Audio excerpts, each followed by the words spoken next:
Zairuddin Abi. Zairuddin Abi nomor 93.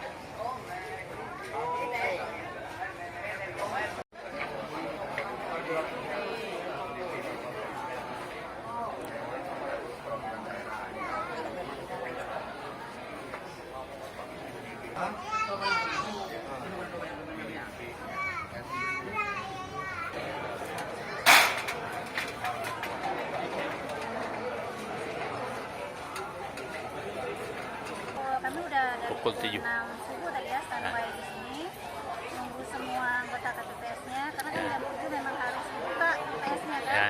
Nah, jam 7 tadi udah mulai dibuka TPS-nya, udah diserah terima kotak suaranya semua pada mereka. Dan mereka langsung sendiri yang memulai di setiap TPS-nya. Dari ngambil TPS-nya besar, apalagi dari yang Kalangan etnis Tionghoa. Orang Tionghoa itu besar. Dari orang ini aja belum selesai ngitung surat suara yang dalam kotak, mereka udah datang semua tadi, udah ngantri di luar. Sampai buka kotaknya kan bisa semua sama saksi sama panwaslu yang ada.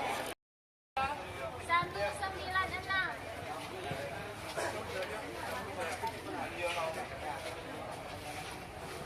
Senang ya?